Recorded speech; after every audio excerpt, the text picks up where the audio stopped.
Hey, aloha gang, Dr. Russ Rosen here. Welcome to the OHC System Community Masterclass.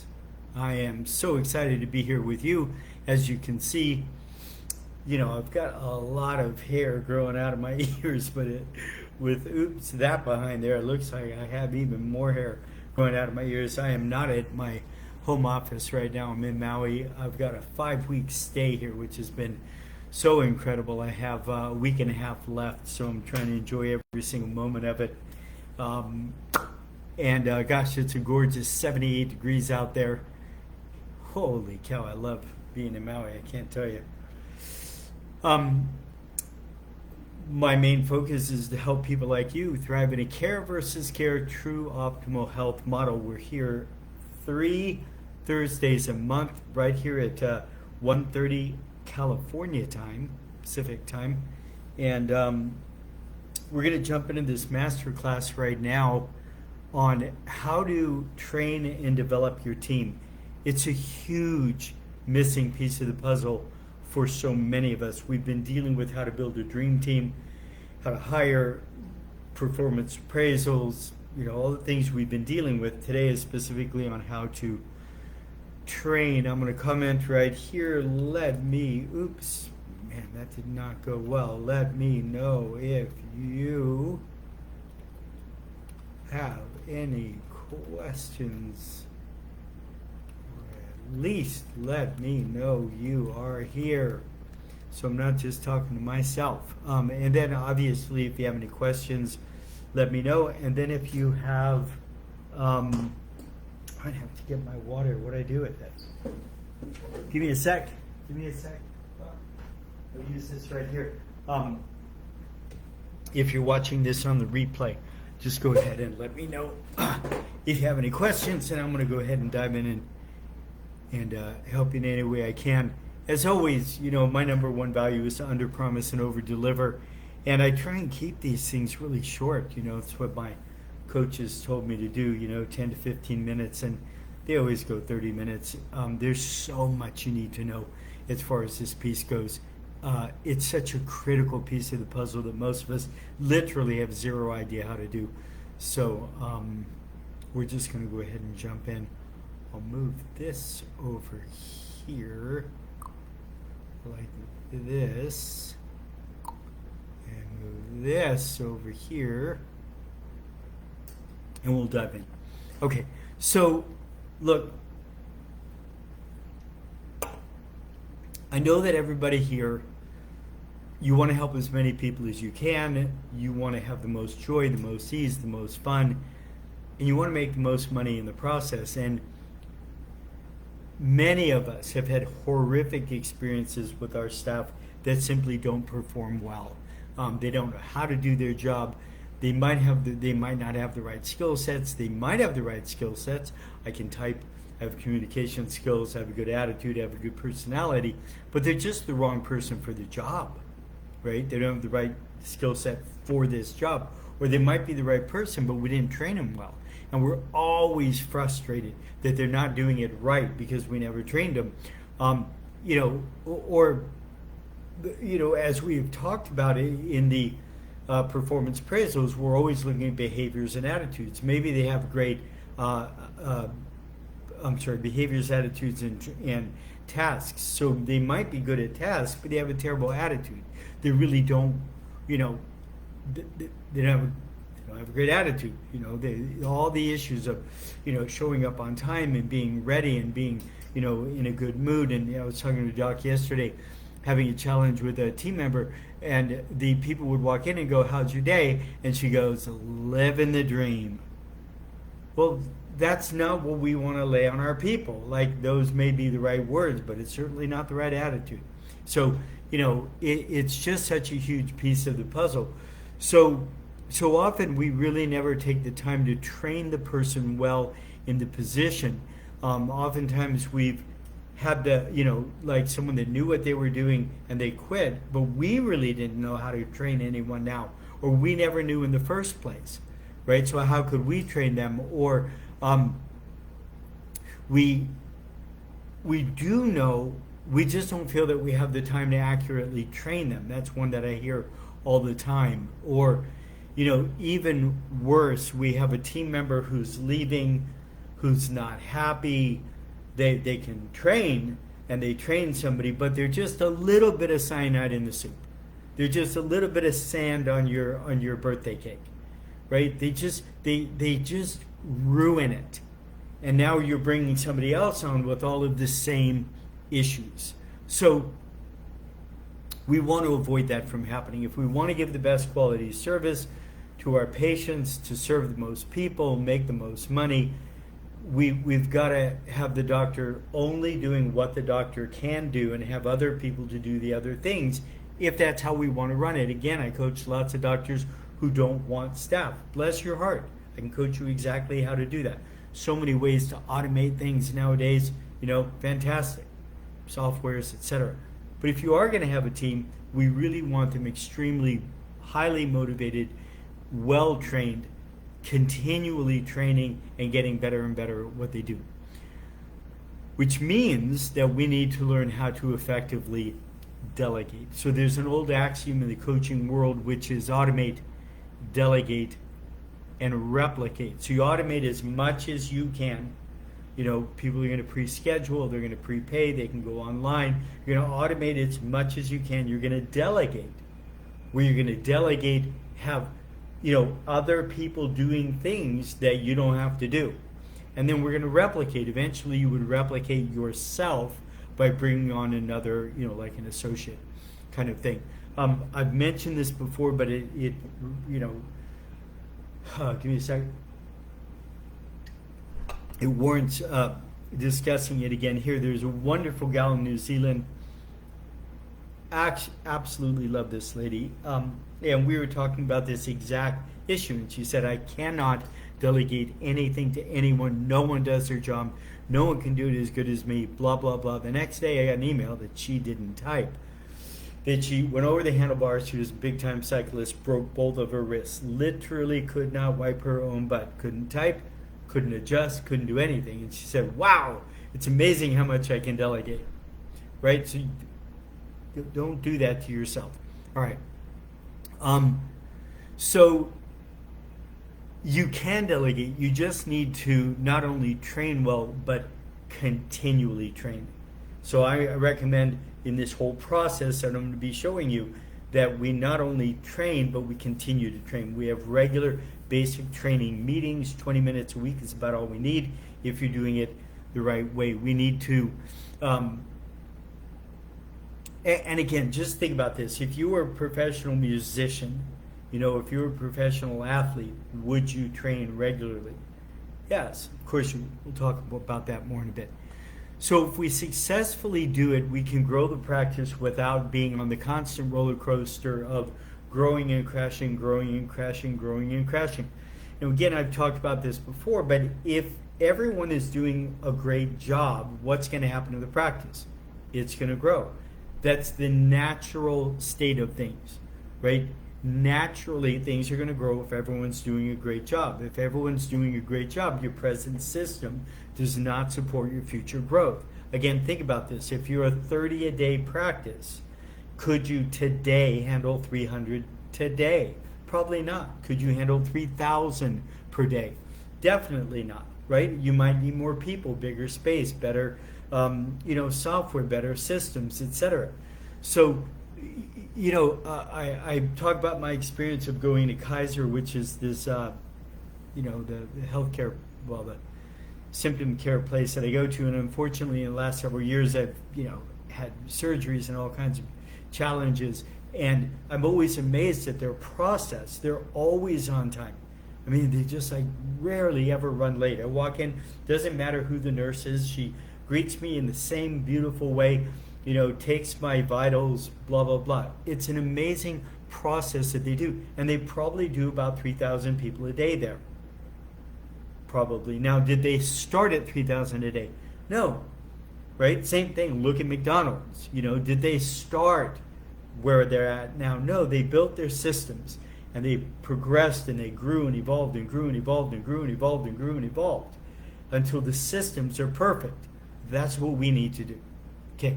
So eventually what we're going to do, if you're if everyone's doing a great job and the team and the system is growing and evolving, right? And we've talked about before, you're bored, stressed, you're in the zone, but we're always reorganizing, then your present system won't support your future growth, but your new system will.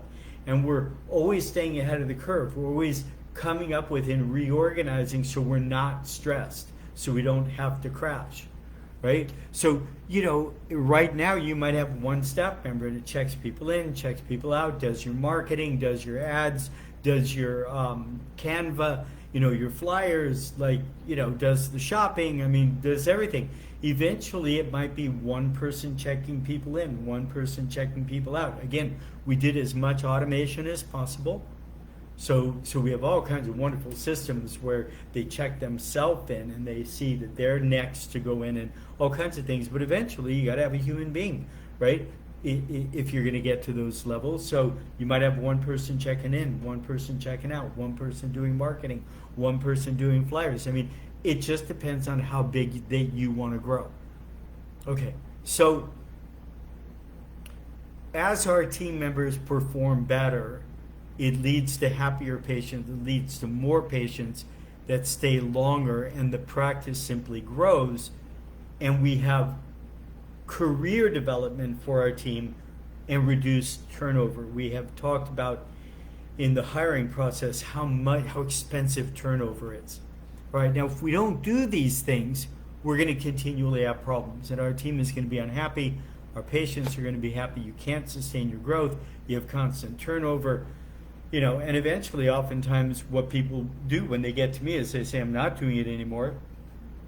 I don't want to deal with staff anymore. I've only had horrible experiences. I'm just going to do it by myself. That's fine. You are limiting your growth if you do that. And that's fine, right? It may work better for you. But know that if you did have an amazing team, that could really work better for you. All right. So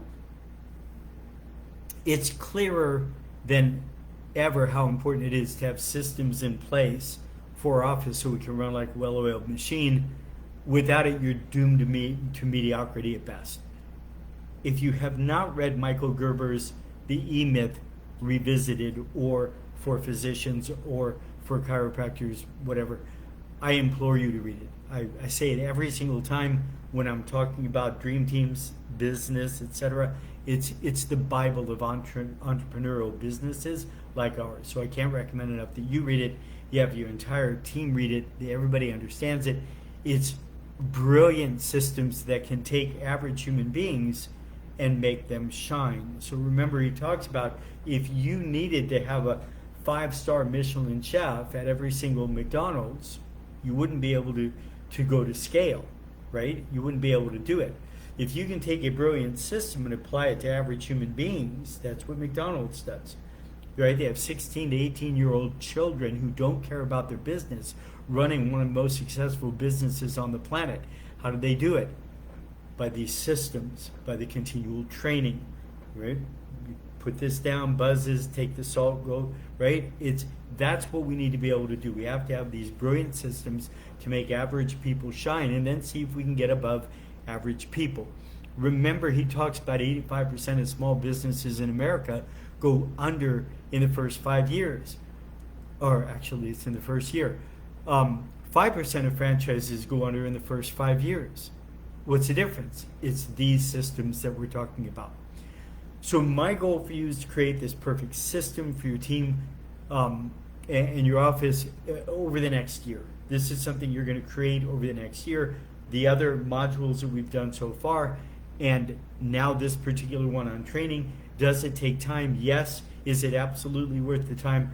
Absolutely, not a question. It's worth the time. Okay. And then obviously, if you ever want to retire, you've got something of value to sell versus a personality-driven, practice, mom and pop practice, not easy to sell. All right, so not only do we need to make sure that we're fully implementing the systems, but we also make sure that it's all added in the training manual. So how many of us have an ongoing evergreen training manual. Most of us don't. Most of us have something from years and years ago that doesn't really reflect what we do. It's full of dust, right? So we need to have an evergreen, ongoing training manual and system and videos that fits inside of our training system. So if somebody does leave, I don't feel held hostage by them. They can leave. I have the system in place that'll just train people. All right. So with that said, I want to address a basic format to use when hiring and training staff and associates, aka your team members. So we've talked about this before, but again, I really want to make sure before we get into the training part that we have it all aligned. So if you go back to that business frame, we start with mission, vision, purpose, catalyzing statement, values, all of that, all the way down to our aligned goals. So make sure when you hire people that you've clarified your vision. Why are we here? What do we want to accomplish? What are our goals?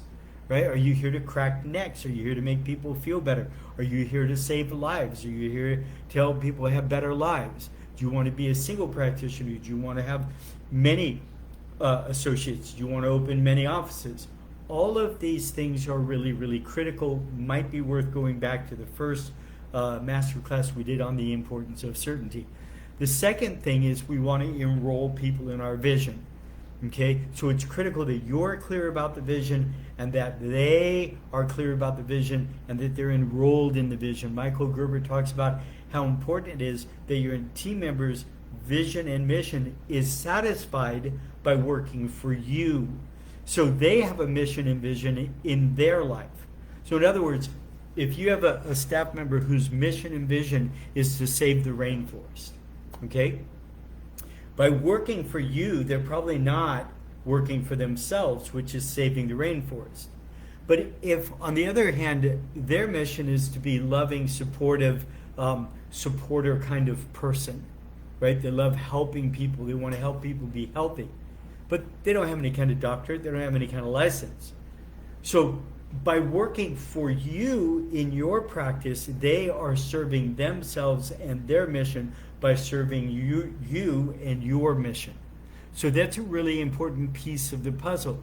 So again, in the hiring process we talked about, you give the whole wrap about what we do here, and you say, get up and sell me on you and why you're the right person for the job. So, Sally gets up and says, I'm the right person for the job because I type 1,000 words a minute.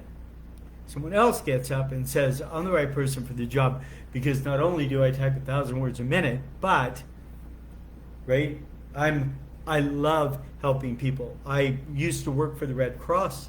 I worked my way up in the Red Cross, and it was all about serving people who were, in need. The fires in LA right now, kind of thing. This is my heart. This is what I do. And I realize that by me being able to do these things, I can serve my purpose by helping you serve your purpose. That kind of thing is what I'm looking for. Okay, now, number 3, we need to create the system that will create this and support the vision. Gerber states that we cannot manage people. Rick Sapio says the same thing. You can't manage people. You can only manage systems.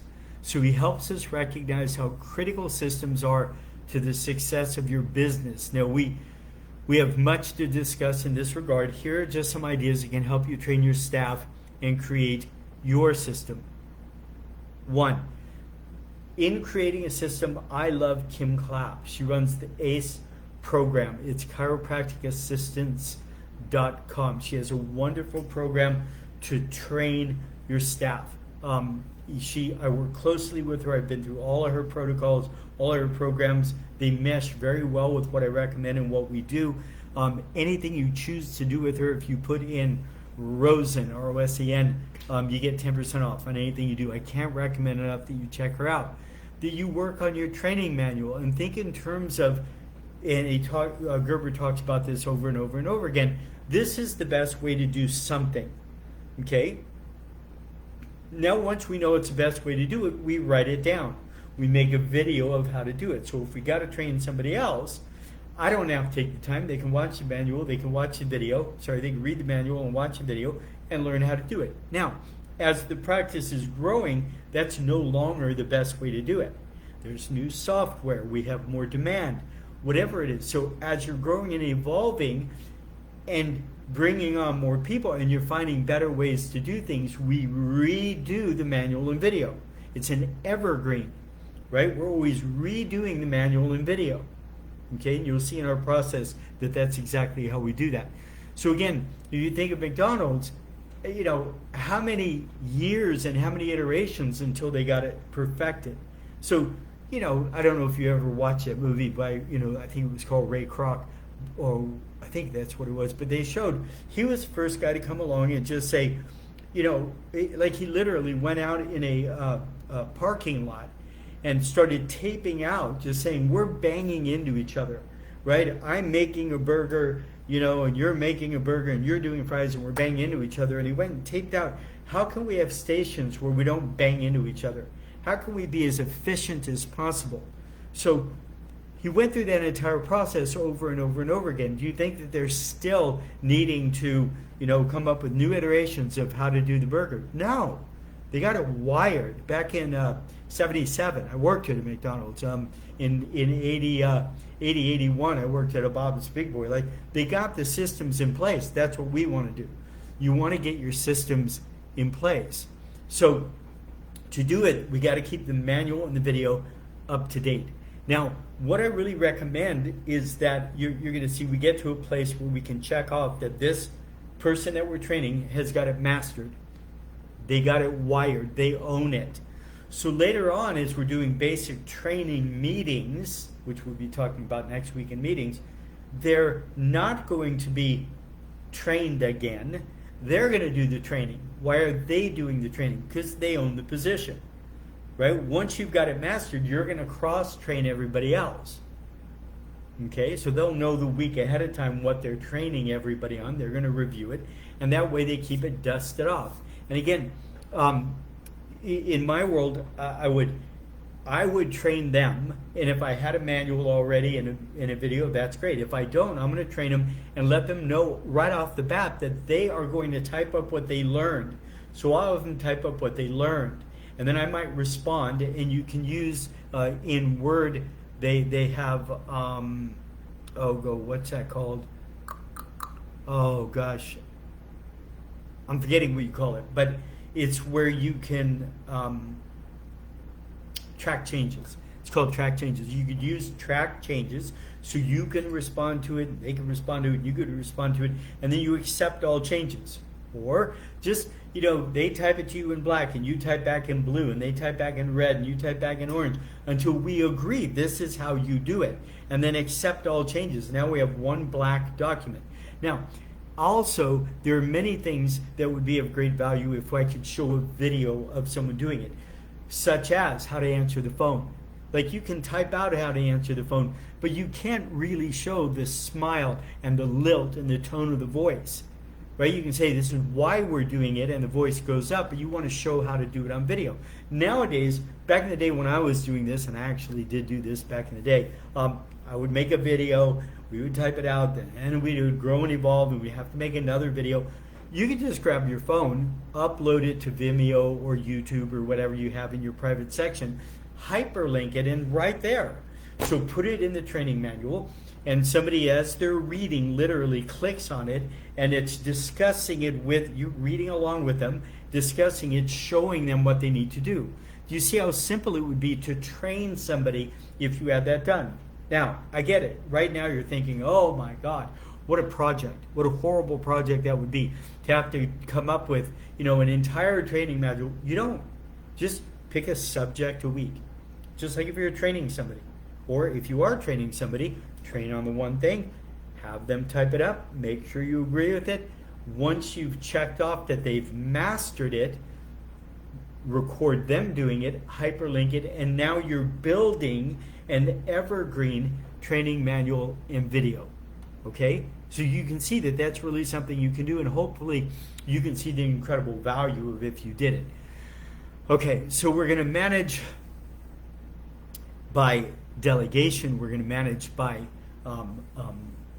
objectives. We're not going to manage by application. We've talked about this before. So we're not going to say, I want you to have this done in the next 90 days, and I'll talk to you in 90 days. I'm not going to say, I want you to get this done, you figure it out. We're not going to do that. We're going to delegate with a capital D. So we're going to show them how to do it. We're going to monitor that they know how to do it, right? We'll be talking more about that in a minute. And that we're going to be making sure that we're training them and that they're actually getting it. Okay, so just like if you were a fighter pilot, just like if you were any kind of pilot, if you were an athlete, if you did dance, if you played an instrument, would you practice? Yes. In fact, who practices more, a professional athlete or somebody in junior high? A professional. The better you get, the more you practice, right? Kind of almost counterintuitive. But that's why they're so great, because they're a professional. It's the same thing. It's why we do regular basic training meetings. Remember, Walt Disney said, we clean the mirrors in the bathroom when they're clean.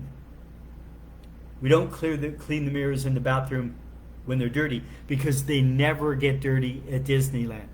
We're not going to wait until we're having problems. We're always reorganizing, fixing, and then new training manual, because we reorganized. We came up with a new process and procedure, and everybody does it the Rosen way, right? Everyone does it the Smith way, whatever it is that you've come up with. Okay, so remember, there are certain, we've talked about this in the bonus section, there are certain stats that you can monitor to make sure that people are progressing and doing their job. For associates, it could be a new patient retention stat sheet if you have the stat sheets. If not, let me know, I'll send them to you. It could be how many people call in as a new patient versus how many people schedule versus how many people show up, how many internal referrals, etc. There are ways of objectifying and monitoring, is what we're doing working? Okay. Is this work? Is it a pain in the ass? Yes, it is. But if you stick with it over the next year, probably really quarter to 6 months, you'll have the system in place. Once the system is in place, it's easy. Once the system is in place, this is easy. But we need to train our team, okay? So in context with what we've been talking about, you got to hire the right people. Mission, vision, purpose, catalyzing statement, values, strategy, marketing, objectives, like everything in the business frame. We need to make sure that they're motivated by the bonus system. We have the right people in the right positions. We set goals regularly. We're checking in. We use the performance appraisal system, the appraisal system, the bonus appraisal system, all the things that we've talked about so far. Set quarterly objectives, right? All the way down to what do we do between now and next week. We have regular brag sessions at our meetings. We have what will we do in our mini meetings. Like we've talked about all this stuff so far. If that's not ringing a bell, go back and review those. And now it comes down to the training. So these are the things that have to happen. Now, what I'm going to dive into in great detail in the club on Thursday is exactly how to do that. So we've got to make sure we're clear. We've got a prioritized list of what we want to train, specifically want to train them on.